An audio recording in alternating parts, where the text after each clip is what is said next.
नमस्कार, स्वागत है आप सभी का। आप देख रहे हैं समाचार। दिन के 11 बज चुके हैं। मेरा नाम है अजय मिश्र। शुरुआत करते हैं हेडलाइंस के साथ। जींद सोनीपत के बीच देश में कल से चलेगी पहली हाइड्रोजन ट्रेन। प्रधानमंत्री नरेंद्र मोदी दिखाएंगे हरी झंडी। जीरो कार्बन उत्सर्जन वाली ट्रेन दुनिया की सबसे लंबी और शक्तिशाली हाइड्रोजन ट्रेन में से एक।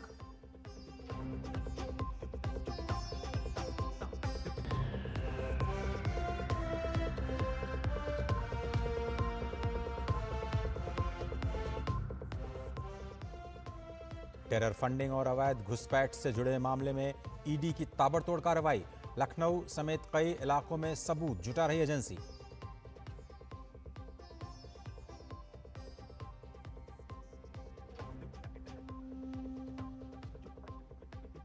एनएसए अजीत डोभाल की अध्यक्षता में आज से बिम्स्टेक सुरक्षा शिखर सम्मेलन। भारत की मेजबानी में आतंकवाद, साइबर सुरक्षा, समुद्री सुरक्षा समेत अहम मुद्दों पर चर्चा।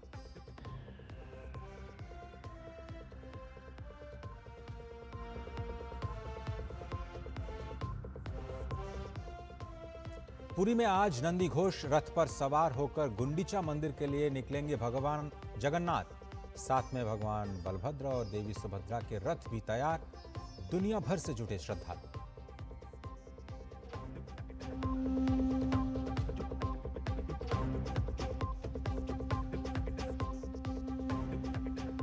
जश्न में डूबा अर्जेंटीना। आखिरी 7 मिनट में मेसी मैजिक ने तोड़ा इंग्लैंड का सपना। लगातार दूसरी बार फीफा वर्ल्ड कप के फाइनल्स में।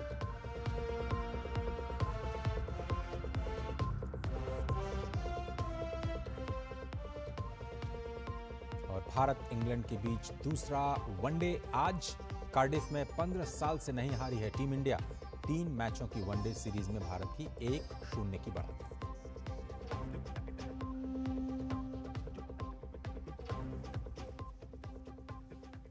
इन सभी खबरों को देखते हैं विस्तार से। देश की पहली ग्रीन हाइड्रोजन से चलने वाली ट्रेन लॉन्च के लिए तैयार है। प्रधानमंत्री नरेंद्र मोदी हरियाणा में जींद और सोनीपत के बीच चलने वाली देश की इस पहली हाइड्रोजन ट्रेन को कल हरी झंडी दिखाकर रवाना करेंगे। इससे स्वच्छ, हरित और शून्य उत्सर्जन यानी जीरो एमिशन परिवहन की दिशा में एक बड़ा कदम माना जा रहा है। आइए देखते हैं देश के पहले हाइड्रोजन ट्रेन की कुछ झलकियां।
और अब समझते हैं कि ये हाइड्रोजन ट्रेन है क्या और कैसे काम करती है। नमो ग्रीन ट्रेन ये नाम दिया गया है और कल से इसका संचालन शुरू किया जाएगा। हाइड्रोजन ट्रेन जींद सोनीपत मार्ग पर संचालित की जाएगी। 17 जुलाई 2026 को प्रधानमंत्री नरेंद्र मोदी हरियाणा के जींद में इसे हरी झंडी दिखा सकते हैं।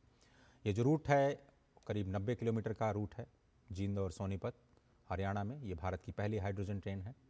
हाइड्रोजन फ्यूल सेल तकनीक का इस्तेमाल किया गया है, जो हाइड्रोजन और ऑक्सीजन की जो रासायनिक प्रतिक्रिया से बिजली बनाती है और उसका इस्तेमाल किया जाता है ट्रेन के परिचालन में। इस तकनीक में वाटर वेपर्स यानी जलवाष्प निकलते हैं, इसलिए इसे ज़ीरो एमिशन माना जाता है। शून्य कार्बन उत्सर्जन वाली ट्रेन, एनवायरनमेंट फ्रेंडली, कोई भी प्रदूषण नहीं। डीजल ट्रेन का ये स्वच्छ विकल्प है और इस ट्रेन का निर्माण integrated coach factory ICF Chennai में किया गया है। जीवाश्म ईंधन पर निर्भरता कम होगी। जो हम डीजल का निर्यात करते हैं, आयात करते हैं, ईंधन आयात पर निर्भरता घटेगी। ध्वनि प्रदूषण में भी कमी आएगी। नेशनल ग्रीन हाइड्रोजन मिशन की दिशा में एक बहुत बड़ा कदम। ओवरहेड विद्युतीकरण की भी ज़रूरत नहीं। जो आप देखते होंगे कि ट्रेन के ऊपर स्पेशल इलेक्ट्रिक केबल्स लगाई जाती हैं, जिससे निर्बाध बिजली की आपूर्ति डेडिकेटेड ट्रेन्स ट्रैक पर होती रहे। अब उसकी भी ज़रूरत नहीं होगी।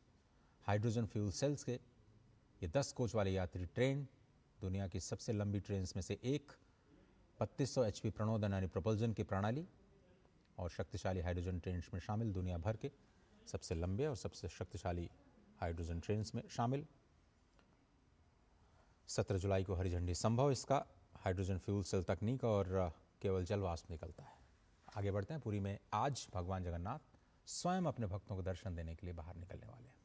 आस्था, परंपरा और सांस्कृतिक विरासत का ये महापर्व सबसे बड़े धार्मिक आयोजनों में से एक है।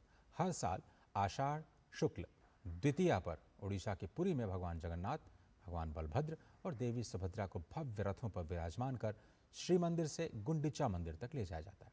मान्यता है कि इस दिन भगवान स्वयं अपने भक्तों के बीच आते हैं ताकि सभी लोगों को उनके दर्शनों के अवसर मिल सकें। श्रद्धालु इन रथों को खींचकर अपनी आस्था को प्रकट करते हैं। विशेष बात यह है कि आज सुबह से पुरी में बारिश हो रही है।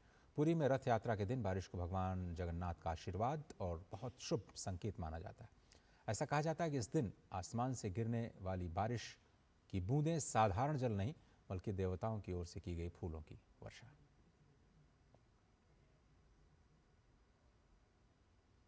इंद्रदेव भी लगता है इतने ज़्यादा खुश हैं कि वो रुकने का नाम ही नहीं ले रहे हैं। लेकिन इतनी बारिश के बावजूद भी किसी भी इंसान में कहते हैं ना, किसी का हौसला कम नहीं हो रहा है। इसी से अंदाज़ा लगा सकते हैं कि हर किसी में कितना जोश है। बहुत अच्छी बात है, बहुत आनंद है। इच्छा यही है कि हम रथ खींचना चाहते हैं प्रभु की, और जो सेवा करता है प्रभु के लिए, महाप्रभु की एक झलक पाने के लिए काफ़ी देर से इंतज़ार कर रहे हैं और ये बहुत ही आनंदपूर्ण है। माहौल बहुत अच्छा बना हुआ है। 2 दिन से बारिश चल रही है और आज भी लगातार चालू है। अभी रथ यात्रा कुछ ही क्षणों में शुरू होगी तो देखेंगे भगवान श्री जगन्नाथ जी बाहर आएंगे। इतनी बारिश में भी एकदम पब्लिक यहाँ से हटने का नाम नहीं ले रही। अभी भगवान का बहुत बेसब्री से सबको इंतजार है। और भगवान जगन्नाथ के प्रति अपनी आस्था प्रकट करने के लिए मंदिर परिसर में नर्तकों का पूरा समूह है। सभी अपने अपने ढंग से ईश्वर के सामने अपने अपने भावों को प्रस्तुत कर रहे हैं।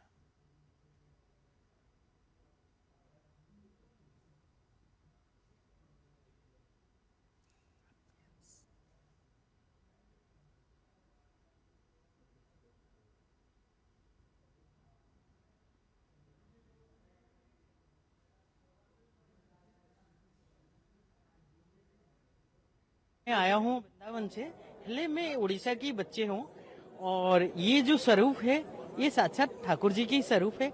जगन्नाथ और कृष्ण में कोई अंतर नहीं है, एक ही है। पहले भाव के अनुसार अलग अलग भाव है। ये सेवा है, परफॉर्म होता है स्टेज में, और ये उनकी जो आंगन में जो सेवा करना, ये तो दुर्लभ की जीवन है। इसकी बोल नहीं सकते जी ये क्या आनंद आ रहा है। बारिश तो उनके सामने कुछ भी नहीं है। इतना आनंद आता जो से जैसे लग रहा है जो पुष्प की बारिश हो रही ना, ये पुष्प की बारिश है। जैसे शास्त्रों में वर्णन है कि महाप्रभु के रथ में दर्शन मात्र से ही भक्तों को मुक्ति मिल जाता है।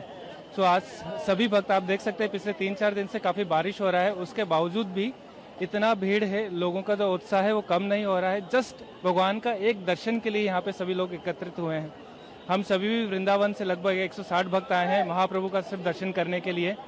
और पिछले 4 दिन से लगातार बारिश है, लेकिन भगवान का एक झलक मिल जाए वो हमारा इस विजिट का सक्सेस है। के तांडव नृत्य करते हैं रथ यात्रा में, और बाहुड़ा यात्रा में हम कृष्ण रूप में नृत्य करते हैं, और लाख लाख भक्त के बीच में ठाकुर जी के साथ में नृत्य करना ये सौभाग्य बहुत अच्छा लग रहा है मेरे को।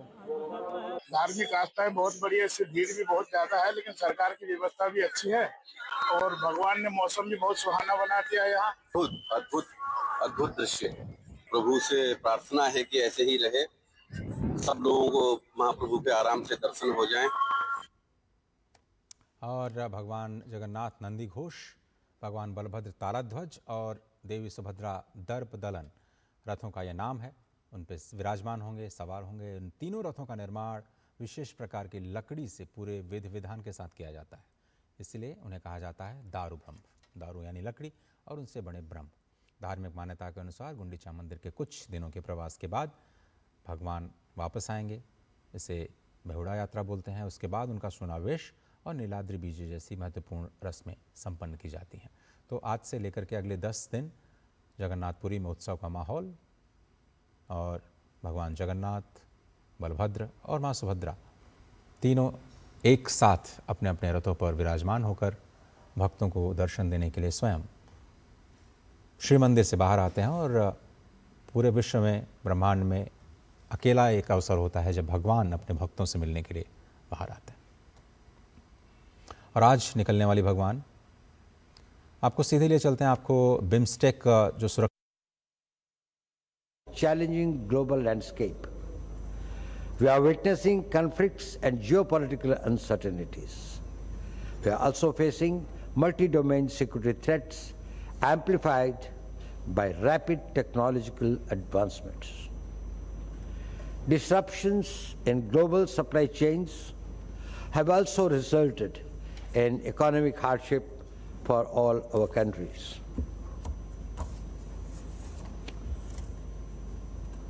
In this setting, there is an urgent need for us to collaborate, take decisive actions for our mutual benefit, and find solutions through mutual discussions and deliberations to the vexed problems that we are all facing.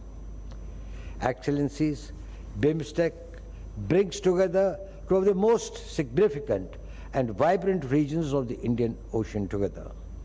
We are home to 1.7 billion people, almost 22% of the world population, with a combined GDP of nearly $5 trillion.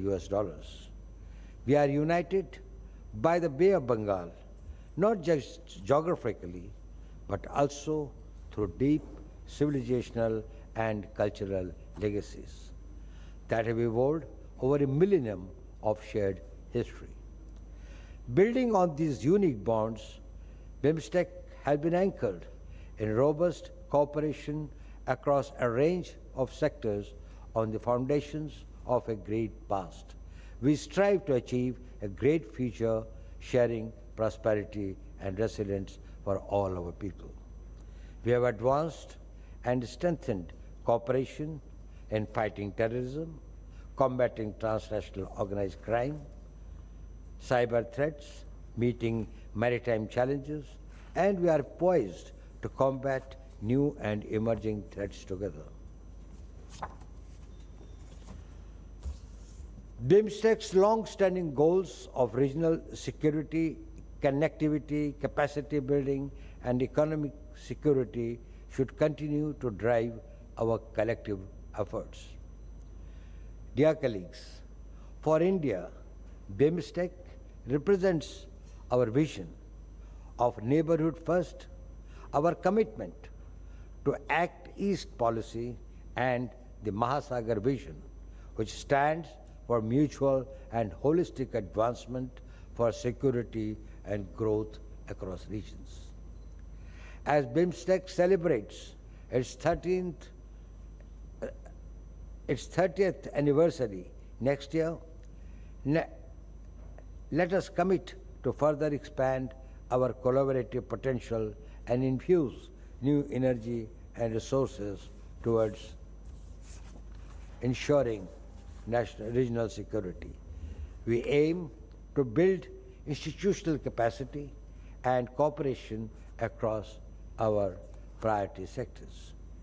I am certain that our vision and common aspirations, coupled with mutual trust, will continue to result in tangible outcomes. Excellencies, let me welcome all of you once again.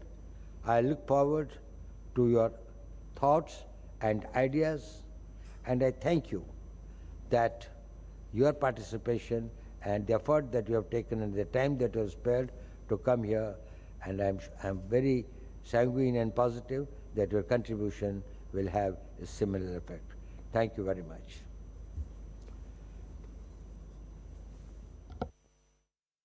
और national security adviser Ajit Doval New Delhi में जो BIMSTEC सुरक्षा सम्मेलन आयोजित किया गया है उसको उन्होंने कहा कि जो ग्लोबल सप्लाई चेन में आ रही रुकावट है उनको दूर करना, आपस में विचार विमर्श करना, तकनीकी सहायता देना बहुत ही महत्वपूर्ण है। $5 ट्रिलियन की इकॉनमी बिम्स्टेक की, उसका उन्होंने जिक्र करते हुए कहा कि आतंकवाद के नए उभरते चेहरों के खिलाफ सहयोग बहुत ज़रूरी है और बिम्स्टेक जो भारत का नेबरहुड फर्स्ट पॉलिसी है, एक्ट ईस्ट पॉलिसी है और भारत ख़ासतौर पर नरेंद्र मोदी जी का जो महासागर विज़न है उसके लिए बहुत ही इंपॉर्टेंट है और इंडो पैसिफिक में free and fair Indo Pacific के लिए सहयोग और साथ में जो इन्फॉर्मेशन शेयरिंग है वो सबसे इम्पॉर्टेंट। और आज ये कीनोट एड्रेस देते हुए एक प्रेसिडेंट के तौर पर भारत इस वक्त अध्यक्षता कर रहा है, अजीत डोभाल जी अध्यक्षता कर रहे थे और इस पर जो भी अपडेट्स हैं हम आपको देते रहेंगे। थोड़ा सा ब्रेक लेते हैं, आप देख रहे हैं समाचार। पर्यटन केवल घूमने फिरने तक सीमित नहीं बल्कि संस्कृति, रोजगार और आर्थिक विकास का मजबूत आधार है। प्रधानमंत्री श्री नरेंद्र मोदी की मंशा अनुरूप और मुख्यमंत्री डॉक्टर मोहन यादव के नेतृत्व में मध्य प्रदेश का पर्यटन अब अंतर्राष्ट्रीय स्तर पर नई पहचान बना रहा है। वसुधैव कुटुम्बकम की भावना के साथ मध्य प्रदेश देश विदेश से आने वाले हर पर्यटक का आत्मीय स्वागत कर रहा है। मध्य प्रदेश आके हमें प्रकृति, संस्कृति और आध्यात्मिकता का अनुभव हुआ। यहाँ की साफ सफाई, व्यवस्थाएं और लोगों का अपनापन हमारी यात्रा को यादगार बना गया। मध्य प्रदेश सरकार का बहुत बहुत धन्यवाद। ग्रामीण पर्यटन, वेलनेस और इको टूरिज्म जैसे नए क्षेत्रों पर विशेष फोकस के साथ मध्य प्रदेश सतत विकास और बेहतर पर्यटन अनुभव की दिशा में तेजी से आगे बढ़ रहा है। धार्मिक पर्यटन की दृष्टि से और अन्य पर्यटकों की दृष्टि से अगर कोई पर्यटक आए किसी राज्य में, हाँ हमें गर्व है मध्य प्रदेश वो स्थान है जहाँ सर्वाधिक रूप से टूरिज्म का सेक्टर सबसे अच्छी गति से बढ़ा। मेरी पसंद, मेरी पसंद, मेरी पसंद, मेरी पसंद, हमारी पसंद, हम सबकी पसंद। मजबूत देश का मजबूत सरिया हो गया स्टील। स्वागत है, आप देख रहे हैं समाचार और अब खबरें फुटबॉल विश्व कप से जुड़ी हुई।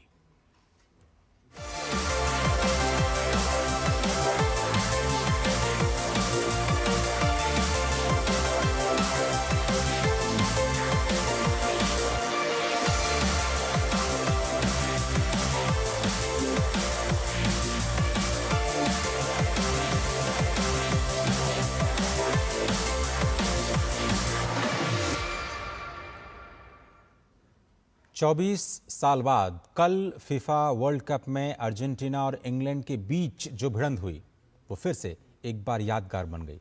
डिफेंडिंग चैंपियन अर्जेंटीना ने इंग्लैंड के सपने को चकनाचूर करते हुए फाइनल में अपनी जगह बनाई।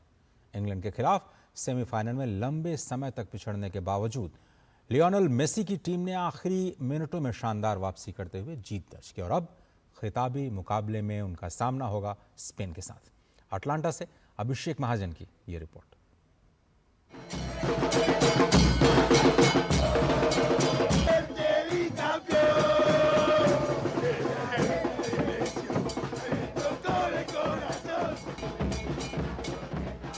अर्जेंटीना और इंग्लैंड के बीच खेले गए फीफा विश्व कप के दूसरे सेमीफाइनल के पूरे मुकाबले में आखिरी तक ऐसा लग रहा था कि इंग्लैंड ने फाइनल का टिकट पक्का कर लिया है। मैच के 55वें मिनट में एंथनी गॉर्डन के गोल ने थ्री लॉयंस को बढ़त दिलाई और अनुशासित रक्षात्मक खेल के दम पर इंग्लैंड 60 साल बाद विश्व कप फाइनल में पहुंचने की ओर बढ़ता दिखाई दे रहा था।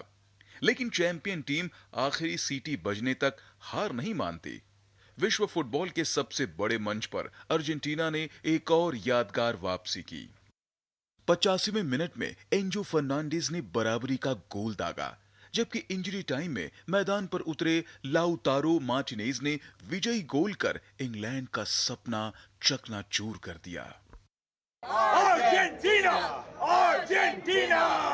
आज हम आए यहाँ मैच देखने अर्जेंटीना और इंग्लैंड के बीच में, और अर्जेंटीना जीत गई है। We really enjoyed ourselves here. Argentina के कप्तान लियोनेल मेसी भले ही गोल नहीं कर सके, लेकिन उन्होंने एक बार फिर साबित कर दिया कि उन्हें फुटबॉल इतिहास के महानतम खिलाड़ियों में क्यों गिना जाता है। उनकी शानदार विजन, नेतृत्व क्षमता और 2 निर्णायक असिस्ट ने अर्जेंटीना की इस ऐतिहासिक वापसी में अहम भूमिका निभाई। मैच खत्म होने की काफी देर बाद तक जश्न का सिलसिला जारी रहा। अटलांटा की सड़कों और स्टेडियम में हर तरफ आसमानी और सफेद रंग की जर्सियों का सैलाब उमड़ पड़ा। अर्जेंटीना के प्रशंसकों ने टीम की इस यादगार जीत का जमकर जश्न मनाया। अब मंच तैयार है विश्व फुटबॉल के सबसे बड़े मुकाबले के लिए। डिफेंडिंग चैंपियन अर्जेंटीना का सामना फाइनल में स्पेन से होगा, जहां दोनों टीमें फुटबॉल की सबसे प्रतिष्ठित ट्रॉफी जीतने के लिए आमने सामने होंगी। अटलांटा से अभिषेक महाजन की रिपोर्ट। और मैच खत्म होने के काफ़ी देर बाद तक जश्न का सिलसिला जारी रहा। अटलांटा की सड़कों और स्टेडियम में हर तरफ आसमानी और सफ़ेद रंग की जर्सियों का मानो सैलाब सा उमड़ पड़ा। अर्जेंटीना के प्रशंसकों ने टीम की इस यादगार जीत का जमकर जश्न मनाया। हमारे संवाददाता अभिषेक महाजन ने स्टेडियम के बाहर मौजूद प्रशंसकों से बातचीत की। कमाल का मुकाबला देखने को मिला। सेमीफाइनल 2 में अर्जेंटीना ने इंग्लैंड को मात दे दी और 85वें मिनट में पहला गोल हुआ, और एक तरह से एक समय ये लग रहा था कि शायद अर्जेंटीना वो मुकाबला हार जाएगी, लेकिन कमाल का कमबैक। कुछ फैंस हमारे साथ हैं, स्पेक्टेटर्स जो अंदर मैच देख रहे थे अटलांटा स्टेडियम में। क्या कहना चाहेंगे, आप कहाँ से हैं और ये मैच देखने आए हैं स्पेशली? हम लोग मेरीलैंड से हैं, एंड घर मेरा नेपाल है, पर born and raised Lucknow. So it was a very nice game. Argentina played very good. They came from the back. That's what they do, coming from the back, and they're going to win the World Cup. आप क्या कहना चाहेंगे, क्या comeback किया उन्होंने? वो तो पहले मैच से ही आप देखो तो इसे पहला का मैच भी कमबैक किया था। एक गोल जब हो गया इंग्लैंड का, हम लोग like we are waiting for another one and we got it. We enjoyed the game. It was very beautiful game, yeah. एक समय ये लगा था कि जब 85वें मिनट तक कोई गोल नहीं हुआ था कि अर्जेंटीना शायद ये मैच जीत नहीं पाए। नहीं, ऐसा कभी भी नहीं लगा, because Argentina is Argentina. You have to have faith, ना? You have to have faith. So विश्वास यही करते रहते हैं ना। Yes. हाँ, round of 32, cap Varde, 16, Egypt, quarter final, Switzerland, all come back, right? फिर again. I don't know, for some reason लग रहा है आदत पड़ गई है कि पड़ गई है फैन को टॉर्चर देने की, लेकिन इन द एंड मजा आ रहा है। सो बहुत अच्छा हो गया, फाइनल भी जीतेगा। इन सभी का ये मानना है कि अर्जेंटीना का कमबैक हुआ, लेकिन इनको पूरा विश्वास था, चाहे 85वें मिनट में गोल किया, लेकिन पूरा विश्वास था कि अर्जेंटीना पहले के मैचेस की तरह, नॉकआउट मैचेस की तरह कमबैक करेगा। और एक बार चेयर कर दो अपनी टीम के लिए।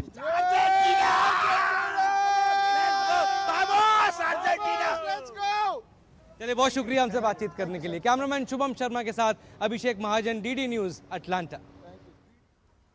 तो इस वर्ल्ड कप में एक बात तो साबित हो गई कि अर्जेंटीना आखिरी सीटी बजने तक हार नहीं मानती। अर्जेंटीना आखिरी पलों का बादशाह है। कल इंग्लैंड के खिलाफ आखिरी 7 मिनटों में खेल को मेसी और उनकी टीम ने ऐसा पलटा कि इंग्लैंड को सोचने का भी मौका नहीं मिला। मेसी के 2 बेहतरीन पास ऐसे दिखे जिसे एंजो फर्नांडिस और मार्टिनेज ने गोल में तब्दील कर दिया। शॉर्ट कॉर्नर पर एंजो फर्नांडिस ने 85वें मिनट में जाकर के गोल किया। इंजरी टाइम में लाउटारो मार्टिनेज ने हेडर के जरिए गोल किया और इस गोल के साथ इंग्लैंड का 1966 के बाद विश्व चैंपियन बनने का सपना टूट गया। वैसे अर्जेंटीना ने राउंड ऑफ 16 में भी आखिरी पलों में ही जीत दर्ज की थी। इजिप्ट के खिलाफ मैच में आखिरी 13 मिनट में मैच का रुख मोड़ दिया था। मेसी नॉकआउट राउंड में 10 असिस्ट करने वाले पहले खिलाड़ी बन गए हैं। अर्जेंटीना के लिए एक बड़ी कामयाबी है और टीम 7वीं बार विश्व कप के फाइनल में पहुंची है। इससे पहले साल 1930, 1978, 1986, 1990, 2014, 2022 और अब 2026 में टीम फाइनल में पहुंची। अर्जेंटीना ने इंग्लैंड को 28 सालों के बाद हराया। टीम ने इससे पहले 1998 में इंग्लैंड को मात दी थी।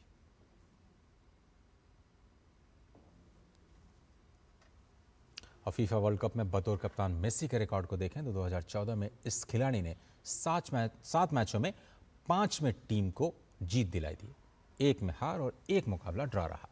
टीम ने रनर अप के तौर पर अपना कैंपेन खत्म किया। वहीं 2018 के विश्व कप में देखें तो 4 मैच में 1 जीत टीम को मिली, 2 हार का सामना करना पड़ा, जबकि 1 मुकाबला ड्रॉ रहा था।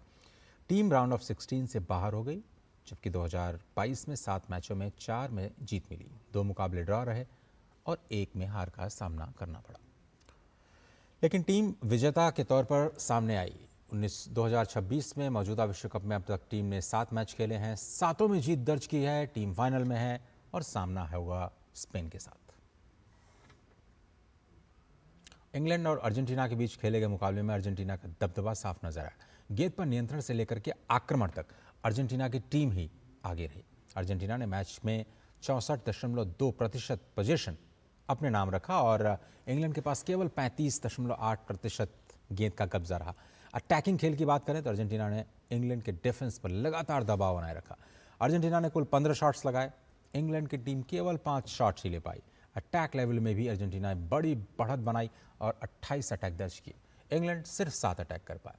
हालांकि गोलकीपिंग में इंग्लैंड के गोलकीपर ने बेहतरीन प्रदर्शन किया। इंग्लैंड की ओर से 3 शानदार सेव्स देखने को मिले, जबकि अर्जेंटीना के गोलकीपर को सिर्फ 1 बार बचाव करना पड़ा।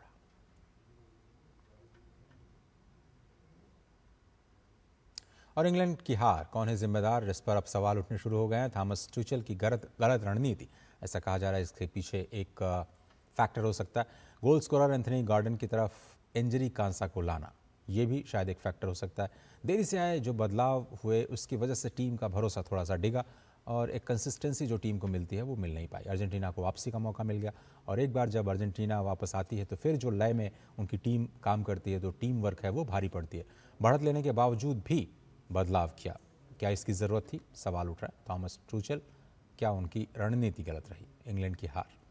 लाइव चलते हैं, गौरव कुमार हमारे संवाददाता इस वक्त हैं। गौरव, ये जो कल का मैच है थोड़ा सा उसकी एनालिसिस करें, किस तरह से देखते हैं और कौन से फैक्टर्स रहे जिसने अर्जेंटीना को ब्रिटेन पर दबाव बनाए रखने में मदद की?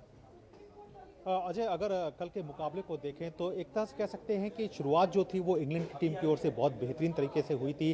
टीम का जो डिफेंस था उसने भी बेहतर बचाव किए, खासतौर से जॉन पिकफोर्ड जो उनके गोलकीपर थे, जिस तरह से अर्जेंटीना की ओर से लगातार अटैक्स जो किए जाए थे उसका बेहतरीन बचाव भी देखने को मिला। और टीम को सबसे ज़्यादा जो ऊर्जा मिली थी इंग्लैंड टीम को जब 55वें मिनट में टीम की ओर से गोल देखने को मिला था एंथनी गॉर्डन की ओर से।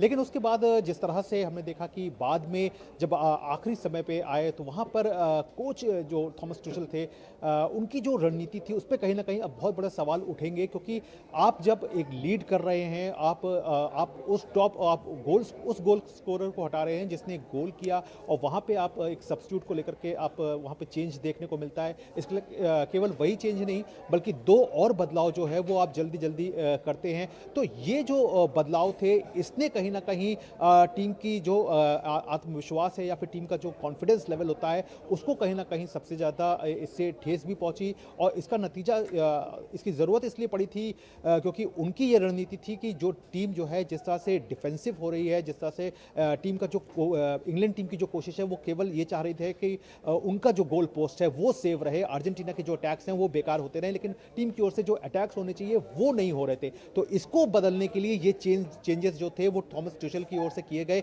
लेकिन ये कहीं ना कहीं उनके ऊपर बैकफायर हुआ, यानी कि इंग्लैंड टीम पे बैकफायर हुआ और अर्जेंटीना को ये कॉन्फिडेंस के बूस्ट पे काफ़ी आगे बढ़ा ले गया।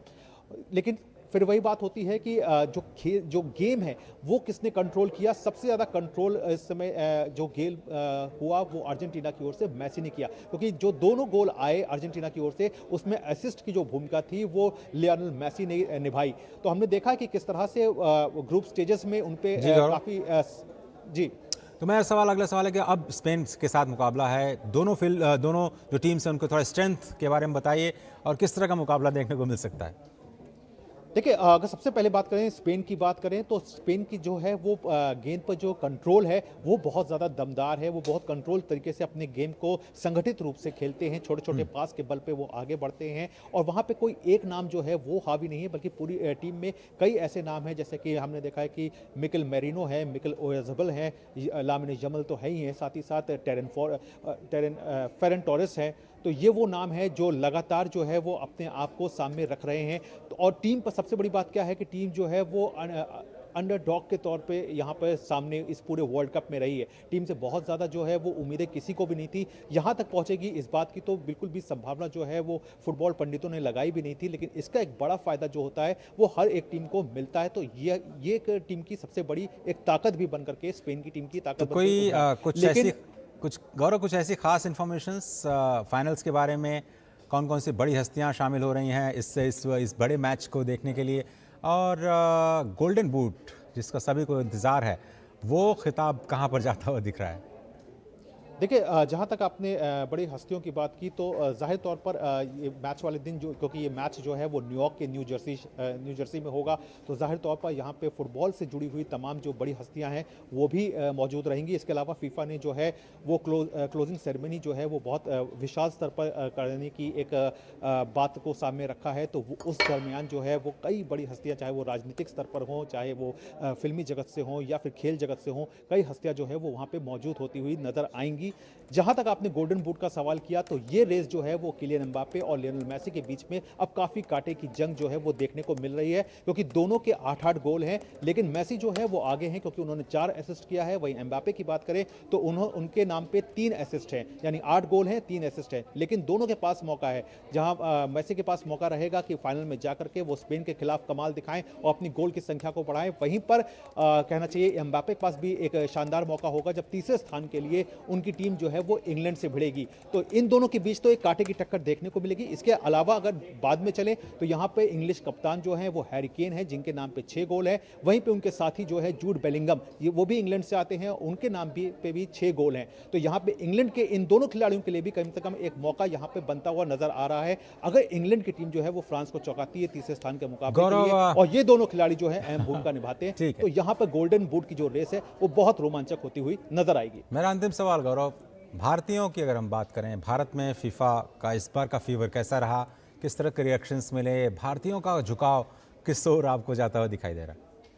देखिए, हम सब जानते हैं कि जो भारत का एक लगाव फुटबॉल के प्रति रहा है वो हम सब की कहीं ना कहीं एक नसों में है ज़रूर, लेकिन हाँ, ग्रास रूट लेवल पे इसको और भी ज़्यादा मजबूती के साथ सामने आने की ज़रूरत है और उसके लिए बेहतरीन प्रयास भी जो है वो भी किए जा रहे हैं अजय। और मैं आपको बता दूं कि इस संबंध में जो क्लब स्तर के जो मैचेस होते हैं उसमें जो इंटरनेशनल क्लब्स होते हैं, जैसे लिवरपूल हो गया, आर्सेनल हो गया या मैनचेस्टर यूनाइटेड, मैनचेस्टर सिटी, इन सब की जो 3rd डिवीज़न की जो टीमें होती हैं वो भी कई बार जो है वो भारत का दौरा करती हैं। तो इसके जो एक ग्रास रूट लेवल पे जो तेजी आनी चाहिए वो एक जरूर देने का काम जो है वो लगातार किया जा रहा है। कई एक्सपोजर जो हैं वो भारतीय टीम को मिलते भी हैं, टीम को बाहर खेलने के मौके मिल रहे हैं। तो ये तो एक संरचना को किस तरह से मजबूत करना है, किस तरह से देश के ढांचे को मजबूत करना है फुटबॉल की दिशा में, ये तो वो कदम हो गया। लेकिन जहां तक आपने सवाल किया कि जो भावना है वो कहीं ना कहीं एक अर्जेंटीना की ओर जुड़ी हुई दिखाई देती है। अगर आप किसी भी एक आम भारतीय से पूछे और इस वक्त खासतौर से पूछे कि आप किस टीम को फाइनल में आप चाह रहे हैं कि वो जीते, तो शायद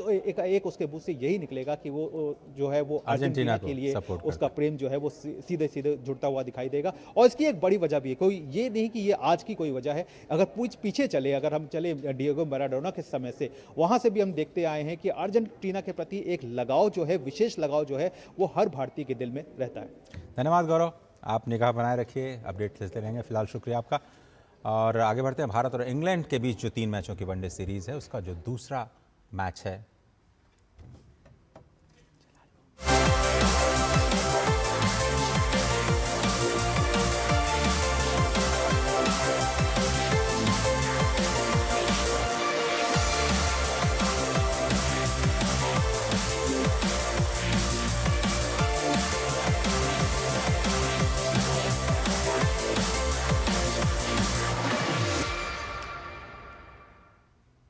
फीफा फीवर 2026 मोन्टाज बहुत अच्छा बना था। आगे बढ़ते हैं। भारत और इंग्लैंड के बीच 3 मैचों की जो वनडे सीरीज है उसका दूसरा मैच आज शाम 5:30 बजे कार्डिफ के सोफिया गार्डन्स में खेला जाएगा। इससे पहले भारत ने बर्मिंघम में खेले गए पहले वनडे मैच में मेजबान इंग्लैंड को 6 विकेट से हराया था।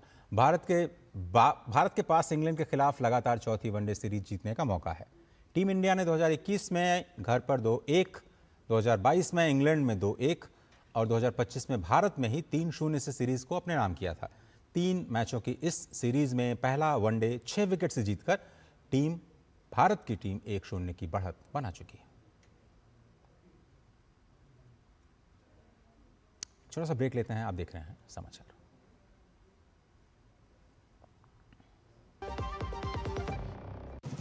ओ हरी भैया, अरे वाह, खेतों में कौन सी फसल लगाए हो? 12 महीने कमा कर दे ऐसी फसल। क्या? मैंने नया व्यवसाय शुरू किया है। उसके लिए पैसे? इसमें किसी निवेश की जरूरत ही नहीं। अच्छा मुखिया जी। अरे मुखिया जी नमस्ते। अरे हरी, कब आ रहे हो? आप बस चलिए, मैं पहुंचता हूं। अब मैं LIC एजेंट हूं। LIC एजेंट बनो, अब बड़ा सोचो। हमारी वेबसाइट पर जाएं या अपनी नजदीकी LIC शाखा से संपर्क करें। जब धरती चीर कर निकलता है लोहे का पत्थर और मिलता है मोंगिया के जोश से, फिर तपता है, पिघलता है और बनता है फौलाद। अब होता है सरिया सारी खूबियों के साथ। मोंगिया स्टील, मजबूत देश का मजबूत सरिया। वाराणसी की तस्वीर बदलने के लिए केंद्र सरकार ने 2 elevated projects, Varuna elevated corridor और गंगा एलिवेटेड कॉरिडोर, इन दोनों परियोजनाओं को मंजूरी दे दी है। इन परियोजनाओं में 25,000 करोड़ रुपए से ज़्यादा खर्च होंगे। इस योजना से यात्री सड़क सुविधा में इजाफा होगा और आने वाले दिनों में पर्यटन में भी बड़ा बदलाव देखने को मिलेगा। सरकार के इस फैसले से काशीवासी बेहद खुश हैं और प्रधानमंत्री नरेंद्र मोदी को धन्यवाद कर रहे हैं। असम में बाढ़ की स्थिति अब भी गंभीर बनी हुई है। राज्य के 6 जिलों में 37,000 से ज़्यादा लोग अब भी बाढ़ से प्रभावित हैं। राज्य आपदा प्रबंधन प्राधिकरण के अनुसार लखीमपुर, धेमाजी, शिवसागर, सोनितपुर, विश्वनाथ और जोरहाट जिले बाढ़ से प्रभावित हैं। लखीमपुर जिला सबसे ज़्यादा प्रभावित है। प्रशासन ने राहत कार्य तेज कर दिए हैं और प्रभावित इलाकों में राहत वितरण केंद्र संचालित किए जा रहे हैं। प्रशासन हालात पर लगातार नजर बनाए हुए है। एनफोर्समेंट डायरेक्टरेट ने कथित टेरर फंडिंग और अवैध घुसपैठ नेटवर्क से जुड़े मामले में बड़ी कार्रवाई की है। ईडी की लखनऊ जोनल टीम 13 जगहों पर सर्च ऑपरेशन चला रही है। बता दें कि यूपी ATS ने मनी लॉन्ड्रिंग से जुड़े एक मामले को लेकर FIR दर्ज की थी। इसके बाद यह कार्रवाई शुरू हुई। जांच एजेंसियों के मुताबिक एक संगठित नेटवर्क पर रोहिंग्या और बांग्लादेशी नागरिकों की अवैध घुसपैठ में मदद करने, फर्जी दस्तावेज बनाने और उन्हें बसाने का आरोप है। ईडी की शुरुआती जांच में एक कथित वित्तीय नेटवर्क भी सामने आया है। आरोप है कि कुछ ट्रस्ट और संस्थाओं के जरिए विदेशी फंड हासिल कर उन्हें कई बैंक खातों, म्यूल अकाउंट्स और लेयर ट्रांजैक्शन के माध्यम से संदिग्ध गतिविधियों में इस्तेमाल किया जाता है। जांच में यह भी सामने आया कि कुछ संदिग्ध लाभार्थियों तक पैसा पहुंचाने के लिए कैश निकासी और छोटे छोटे ट्रांसफर्स का सहारा लिया गया। ईडी अब जब्त दस्तावेजों और वित्तीय लेन देन की जांच कर रही है। पश्चिम एशिया में बढ़ते भू राजनीतिक तनाव के बीच केंद्र सरकार ने पेट्रोलियम उत्पादों के निर्यात शुल्क की नई दरें अधिसूचित कर दी हैं। नई दरें आज से प्रभावी होंगी। इसके तहत पेट्रोल के निर्यात पर 2 रुपये 50 पैसे प्रति लीटर, डीजल पर 15 रुपये 50 पैसे प्रति लीटर और एविएशन टरबाइन फ्यूल यानी ATF के निर्यात पर 14 रुपये 50 पैसे प्रति लीटर का विशेष अतिरिक्त उत्पाद शुल्क लगाया गया है। नई दरें आज से लागू हो जाएंगी। सरकार अंतर्राष्ट्रीय बाजार की स्थिति और कच्चे तेल और पेट्रोलियम उत्पादों की कीमतों की समीक्षा हर 15 दिन में करती है और उसी आधार पर शुल्क में बदलाव किया जाता है। इस फैसले का उद्देश्य है कि देश में पेट्रोलियम उत्पादों की पर्याप्त उपलब्धता बनाए रखी जाए। हालांकि घरेलू बाजार में उपभोक्ताओं के लिए पेट्रोल और डीजल पर लगने वाली एक्साइज ड्यूटी में कोई बदलाव नहीं है, इसलिए आम लोगों को इस पर कोई भी असर नहीं पड़ेगा। भारत और यूरोपीय संघ के बीच व्यापार और प्रौद्योगिकी परिषद की तीसरी बैठक कल ब्रसेल्स में आयोजित हुई। वाणिज्य और उद्योग मंत्री पीयूष गोयल ने इस मंत्रिस्तरीय बैठक की सह अध्यक्षता की। उनके साथ विदेश मंत्री डॉक्टर S जयशंकर और इलेक्ट्रॉनिक्स और सूचना प्रौद्योगिकी मंत्रालय के राज्य मंत्री जितिन प्रसाद मौजूद रहे। बैठक में दोनों पक्षों ने मजबूत और भरोसेमंद आपूर्ति श्रृंखला, महत्वपूर्ण और उभरती तकनीकों, स्वच्छ ऊर्जा और नवाचार, deep tech startups, green hydrogen, electric वाहन और बैटरी क्षेत्र में हुई प्रगति की समीक्षा की। नेताओं ने आर्थिक सहयोग को और मजबूत करने और ऐसी भविष्य की साझेदारी विकसित करने के संकल्प को दोहराया जिससे उद्योगों और आम नागरिकों दोनों को लाभ मिल सके। पीयूष गोयल ने कहा कि व्यापार और प्रौद्योगिकी परिषद भारत और यूरोपीय संघ के बीच महत्वाकांक्षी, संतुलित और पारस्परिक रूप से लाभकारी मुक्त व्यापार समझौते की दिशा में जारी प्रयासों को और गति दे रही। उन्होंने कहा कि यह परिषद साझा प्राथमिकताओं को ठोस सहयोग में बदलकर भारत EU रणनीतिक साझेदारी को और मजबूत करने का काम कर रही है। Year in the ties between the EU and India, we concluded the mother of all trade deals, as Her Excellency Ms. von der Leyen called the EU-India Free Trade Agreement. The Trade and Technology Council and the Free Trade Agreement are actually mutually reinforcing instruments. We are helping create the framework for greater trade and business through the Free Trade Agreement. We are actionating agenda items through the TTC to ensure that we bring the FTA to life as soon as we can. We look forward to witness the signing of the EU-India FTA later this year. Both the EU and India are committed to building upon the momentum that has been created, the momentum built on mutual trust and our shared vision to deliver mutually beneficial outcomes in a spirit of partnership, respect for the shared prosperity of businesses and the people of the European Union and India. और वाणिज्य मंत्री पीयूष गोयल ने दुनिया में मौजूदा संघर्षों के कारण पैदा हुई वैश्विक आर्थिक अस्थिरता का भी जिक्र किया। उन्होंने कहा कि वैश्विक स्तर पर व्यापार और कारोबार के लिए मजबूत व्यवस्था निवेश और तकनीकी सहयोग को बढ़ावा देने में मदद करेगी। The multilateral trading system is undergoing great turbulence around the world, and therefore our shared commitment to a rules-based, open, inclusive and non-discriminatory World Trade Organization will help us steer progress at the WTO in the future. वहीं विदेश मंत्री doctor S Jaishankar ने कहा कि अंतर्राष्ट्रीय अर्थव्यवस्था इस समय आपूर्ति श्रृंखला में बाधाओं, बाजारों तक पहुंच की चुनौतियों और तकनीकी अंतर जैसी समस्याओं का सामना कर रही है। ऐसे समय में भारत और यूरोपीय संघ जैसी भरोसेमंद और विश्वसनीय साझेदारियां आगे बढ़ने का रास्ता दिखाती हैं। Had a very productive meeting of the Trade and Technology Council. Strengthening resilience of supply chains is today clearly a global priority. India and the EU have a natural affinity.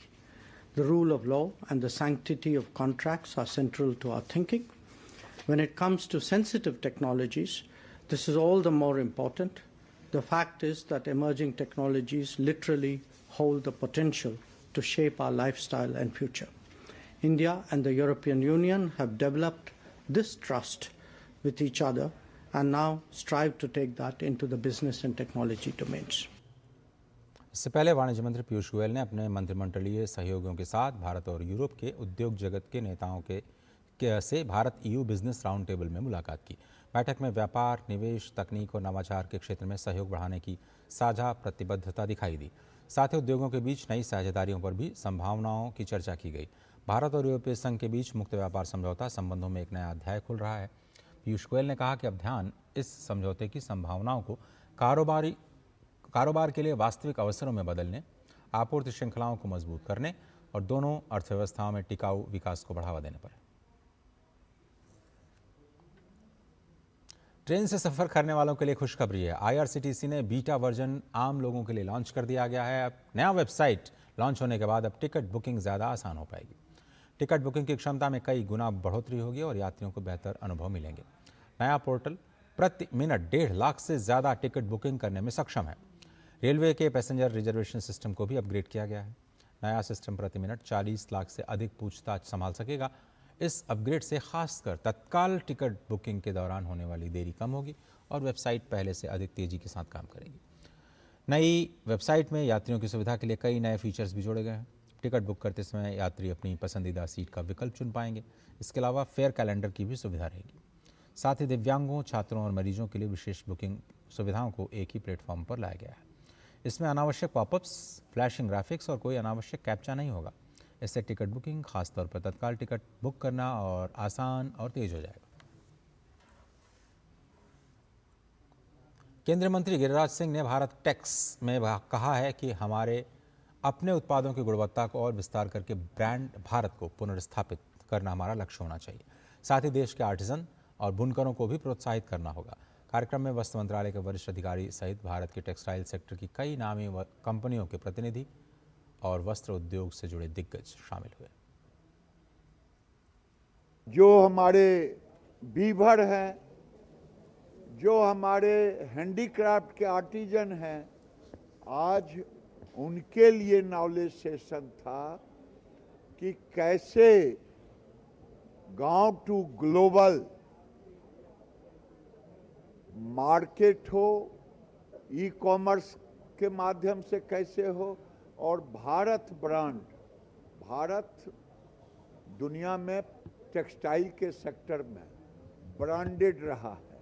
अब हम फिर से गांव के हुनर, हैंडलूम, हैंडीक्राफ्ट, एमएसएमई को गांव to global और मार्केट को ले जाने का काम करेंगे। भारत टेक्स 2026 में प्रसिद्ध फैशन डिजाइनर राहुल मिश्रा ने भी शिरकत किया। राहुल मिश्रा भारत के पहले डिजाइनर हैं जिन्हें पेरिस हाउटे काउचर वीक में अपने परिधान प्रदर्शित करने के लिए आमंत्रित किया गया। हमारे संवाददाता अजीत द्विवेदी ने उनसे खास बातचीत की। हमारे साथ बात करने के लिए मशहूर फैशन डिजाइनर राहुल मिश्रा जी हैं, जो भारत टैक्स में यहाँ पर आए हुए हैं। राहुल जी, आप यहाँ पर आए हैं भारत टैक्स में, किस तरह देख रहे हैं ग्रोथ भारत की टेक्सटाइल सेक्टर में? आई थिंक हमारे जो हिंदुस्तान का टेक्सटाइल हिस्ट्री है, हमारा जो वाइट गोल्ड का इतिहास है, जो कॉटन हमारा फाइबर है, अगर हमें पता हो जो चिन्स टेक्सटाइल हिंदुस्तान एक्सपोर्ट करता था दुनिया में, तो फ्रांस की सरकार को करीब 17वीं 18वीं शताब्दी में उस पर बैन करना पड़ा, क्योंकि उनकी लोकल मार्केट इंडियन क्राफ्ट्समैनशिप से कम्पीट नहीं कर पा रहे थे। और हिंदुस्तान में क्राफ्ट्समैनशिप और बढ़ी है। जो हमारी ऑलरेडी ब्रांड बना हुआ उसको रिवाइव करें, लोगों तक ये सोच पहुंचाएं कि हिंदुस्तान की क्राफ्ट्समैनशिप सबसे आगे। और 4 दिन पहले एक लेख प्रकाशित हुआ था फाइनेंशियल टाइम्स लंदन में कि कैसे फ्रांस के जो सबसे महंगे गारमेंट हैं वो हिंदुस्तान में बने हुए हैं, क्या वहाँ पर मेड इन इंडिया लेबल नहीं होना चाहिए? आपने बताया कि जब आप जाते हैं दुनिया में तो वहाँ देखते हैं कि भारत का ही जो प्रोडक्ट है वहाँ पर वो दूसरी ब्रांडिंग के रूप में वहाँ पर बिकता है, यहाँ का मैन्युफैक्चर होकर वहाँ बिकता है। तो इसको कहाँ गैप आप देख रहे हैं, और भारत टैक्स में जो आप यहाँ पर आए हैं, आपने क्या बदलाव देखे हैं पिछले कुछ वर्षों में इस सेक्टर में? बाहर का बंदा हमें बताएगा ऐसे करके बना दो, हम बना के सप्लाई करके दे देंगे। अपना रिस्क और अपना दिमाग लगाने में हम कहीं ना कहीं आगे नहीं बढ़ रहे थे। लेकिन अब एक बात है कि हमें उस चीज़ का ऑथर बनना पड़ेगा। हमें जो हम हिंदुस्तान में बन रहा है एज अ ब्रांड की तरह बना के खुद बनाएं और खुद ही जाके उसको बेचें। क्योंकि कहीं ना कहीं जब हम जॉब वर्क करते हैं, हम एक सप्लाई चेन के 10% का हिस्सा बन पाते हैं जब हम सप्लाई करते हैं। लेकिन जब ब्रांड की तरह जाके सीधा पब्लिक को रिटेल का डायरेक्ट टू कंज्यूमर अप्रोच करते हैं, तो सप्लाई चेन के बड़े हिस्से को, बड़ी मुद्रा को कंट्रोल करते हैं। तो कहीं ना कहीं ये एक ऐसा विषय है जहाँ पर कि जो आज विचार विमर्श हुआ ब्रांडिंग को लेके, उस दिशा में जिस तरीके से हम आगे बढ़ रहे हैं, जैसा प्रधानमंत्री जी का मार्गदर्शन है और हमारे मंत्री महोदय का जैसा सपना है, हम लोग उसको पूरा करेंगे और 2-4 साल की बात है। बिल्कुल। तो जो ब्रांड भारत है उसको जो है वो इस्टेब्लिश करेंगे, और जिस तरीके से भारत जो है लगातार टेक्सटाइल सेक्टर में नाम कमा रहा है, लगातार भारत का जो हैंडलूम है वो दुनिया में आ रहा है, लेकिन उसे एक ब्रांड भारत के रूप में इस्टेब्लिश करने की आवश्यकता है। उसके लिए लगातार जो है भारत टैक्स जैसे जो प्रोग्राम है कहीं ना कहीं एक बहुत बड़ा मंच जो है वो उसको प्रदान कर रहे हैं। कैमरा मैन मिलेश के साथ Ajit Dwivedi, DD news, Bharat Mandapam, Delhi. Doordarshan commercial services यानी DCS ने एडवांस एक्सेल, डेटा एनालिटिक्स और आर्टिफिशियल इंटेलिजेंस टूल्स और उनके ब्रॉडकास्टिंग में उपयोग विषय पर एक विशेष प्रशिक्षण और जागरूकता कार्यक्रम का आयोजन किया। 15 से 17 जुलाई तक इस प्रशिक्षण सत्र का आयोजन किया गया। हाइब्रिड मोड में किया गया है ताकि अधिक से अधिक अधिकारी और कर्मचारी इसमें हिस्सा ले पाएं। प्रशिक्षण में दूरदर्शन महानिदेशालय, दूरदर्शन कमर्शियल सर्विस, दूरदर्शन केंद्र दिल्ली, डीडी न्यूज़, आकाशवाणी और दूरदर्शन के विभिन्न क्षेत्रीय कार्यालयों के अधिकारी और कर्मचारी हिस्सा ले रहे हैं। कार्यक्रम के दौरान प्रतिभागियों को डेटा आधारित निर्णय प्रक्रिया, कार्यकुशलता में सुधार और डिजिटल ट्रांसफॉर्मेशन के विभिन्न पहलुओं की जानकारी भी दी जाएगी। आकाशवाणी और दूरदर्शन के महानिदेशक योगेश कुमार बावेजा ने प्रशिक्षण कार्यक्रम का शुभारंभ किया। हमारा रोल धीरे धीरे चेंज हो रहा है, टेक्नोलॉजी चेंज हो रही है, सब कुछ चेंज हो रहा है, तो हम लोगों को एआई को यूज़ करके और डाटा एनालिटिक्स को यूज़ करके हमें अपने एफिशिएंसी को इम्प्रूव करना है। अब बेसिक जो मंडेन वर्क्स थे, सिंपल वर्क्स थे, जिनके लिए हम लोग एक लेटर ड्राफ्ट करने के लिए या कोई नोट बनाने के लिए हम बहुत टाइम लगाते हैं, स्पेल चेक चलाते हैं, वो सब करते हैं। AI has made everything so easy। आप लोग जितना ज़्यादा इसको सीखेंगे, उसको अपने डेली यूज़ में लाएंगे, उससे आप लोगों की एफिशिएंसी, आपकी प्रोडक्टिविटी बढ़ेगी और आपको काम करने में बहुत सहूलियत मिलेगी। और इस विशेष प्रशिक्षण का उद्देश्य समाचार, कार्यक्रम निर्माण, कंटेंट मैनेजमेंट, डेटा प्रोसेसिंग और प्रसारण कार्यों में AI आधारित तकनीकों का प्रभावी उपयोग का प्रशिक्षण देना भी है। आकाशवाणी, दूरदर्शन, प्रसार भारती में ये AI टूल्स को कैसे इस्तेमाल किया जाए और किस टाइप के टूल्स हैं। जैसे AI के बहुत सारे मॉडल्स हैं, डिस्क्रिप्टिव AI, प्रेडिक्टिव AI, जेन AI, एजेंटिक AI। तो ये सारे टूल्स 3 दिन के कोर्स में जो हाफ डे है, आफ्टरनून सेशन में वो दिखाया जाएगा और प्रैक्टिस किया जाएगा along with theory. Uttar Pradesh लोक निर्माण विभाग ने रामपुर में समाजवादी पार्टी के नेता आजम खान के मोहम्मद अली जौहर विश्वविद्यालय परिसर से गुजरने वाली मुख्य सड़क को सार्वजनिक सड़क घोषित कर दिया है। विश्वविद्यालय के मुख्य द्वार पर साइन बोर्ड लगा दिया गया है कि ये सड़क आम जनता के लिए खुला है। ये 3 किलोमीटर लंबी 4 लेन वाली सीमेंट कंक्रीट के सड़क है, जिसका निर्माण अखिलेश यादव के नेतृत्व वाली समाजवादी पार्टी सरकार के कार्यकाल में 2016-17 में लगभग 17.16 करोड़ रुपए की लागत से कराया गया था। अधिकारियों ने बताया कि सड़क विश्वविद्यालय के मुख्य प्रवेश द्वार से दूसरे छोर तक 450 एकड़ के परिसर से होकर गुजरती है, लेकिन विश्वविद्यालय प्रशासन द्वारा 2019 में मुख्य द्वार बंद करने के बाद से प्रवेश प्रतिबंधित है। यहाँ तक कि PWD अधिकारियों को भी प्रवेश करने से रोक दिया गया था।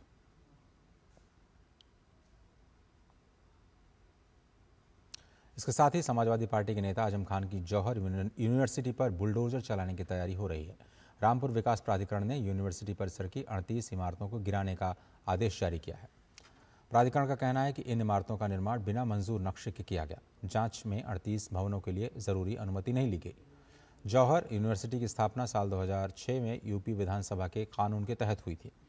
ये समाजवादी पार्टी नेता आजम खान की महत्वाकांक्षी परियोजना मानी जाती है। मामले में यूनिवर्सिटी प्रबंधन को नोटिस देकर जवाब मांगा गया। दोनों पक्षों की सुनवाई और दस्तावेजों की जांच के बाद RDA ने ध्वस्तीकरण का आदेश जारी किया। अब प्रशासन की अगली कार्रवाई पर नजर है कि क्या इन 38 इमारतों पर बुलडोजर चलेगा।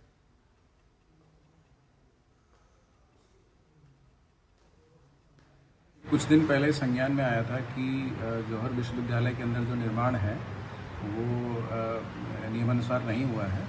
15 जुलाई को उन्होंने प्रातः 11 बजे व्यक्तिगत सुनवाई का भी उनको अवसर दिया गया था, जिसमें उन्होंने अपना पक्ष रखा है। लिखित जो उन्होंने अपनी आपत्ति दर्ज कराई थी और जो मौखिक बयान दिया है उसका विश्लेषण करते हुए RDA इस निष्कर्ष पर पहुंचा है कि विश्वविद्यालय में 40 में से 38 भवन बिना मानचित्र स्वीकृत किए बनाए गए थे और उस क्रम में उन पर ध्वस्तीकरण का आदेश जो है पारित कर दिया। और एक बार आपको फिर से लिए चलेंगे श्री जगन्नाथपुरी, जहां पर रथ यात्रा का जो कार्यक्रम है वो इस वक्त धूमधाम से चल रहा है। और इस वक्त आप ये सीधी तस्वीरें देख रहे हैं श्री मंदिर के सामने। लाखों की संख्या में आज के इस पवित्र दिन आषाढ़ शुक्ल द्वितीया के दिन भगवान श्री जगन्नाथ के एक दर्शन के लिए लाखों की भीड़। आज सुबह बारिश के बावजूद भी लोग भगवान श्री जगन्नाथ, भगवान बलभद्र और माँ सुभद्रा के रथ को खींचने के लिए, उनके दर्शन के लिए लालायित रहते हैं। और ये तीनों ही रथ इस वक्त आपको दिखाई दे रहे हैं, जिसमें भगवान श्री जगन्नाथ, भगवान बलभद्र और बहन सुभद्रा के साथ आज अपने भक्तों को दर्शन देंगे। आज शाम 4 बजे इस यात्रा का शुभारंभ किया जाएगा। 3 किलोमीटर की ये यात्रा है और ये यात्रा सामाजिक समरसता का एक अद्भुत दृश्य प्रदर्शित करती है। भगवान श्री जगन्नाथ बिना किसी में भेदभाव किए हुए हर किसी को, हर भक्त को अपने दर्शन देते हुए माँ गुंडिचा, जो कि उनके मौसी का मंदिर है, वहाँ पर जाते हैं। 9 दिनों तक विश्राम करते हैं। और देखिए ये बारिश, ये बूंदें, कहा जाता है कि देवताओं का आशीर्वाद है। इस वक्त माँ सुभद्रा के साथ वहाँ के जो परिकर हैं इस वर्षा के बीच भी इस रथ पे विराजमान माँ सुभद्रा की सेवा में।